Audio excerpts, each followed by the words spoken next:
Hello and welcome to my channel. I'm Serena, owner and creator of Carter Custom, and I'm here today to show you the habit tracker. To get started, I always like to go up to the top and I make a copy. That way I always have a blank copy to refer back to later in case anything happens to the one I'm working on. You can get started by double-clicking on the date and choosing any date that you would like. It does not need to be on the first of the month. It can be anywhere. And your calendar along the side will automatically update.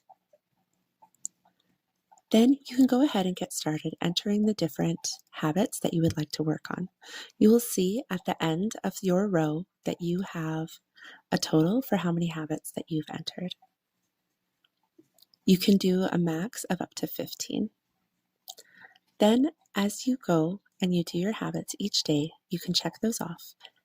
And along the side, you will see that your progress increases, as well as at the bottom, you will see that your monthly progress increases. I've included notes on how to use this habit tracker all along, and if you would like to remove those, you can just right-click and go down to Delete Notes. To easily clear your checkboxes, highlight over top of the checkboxes and press the space bar until they've all been cleared.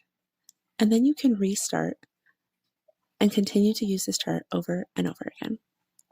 If you click a cell that does not contain any habit, it will turn red. This is just a visual reminder that you're checking off a box where there is no text. I hope that this tutorial was helpful, and I hope that you were able to use this habit tracker to really stay on track to your goals. Thanks for watching.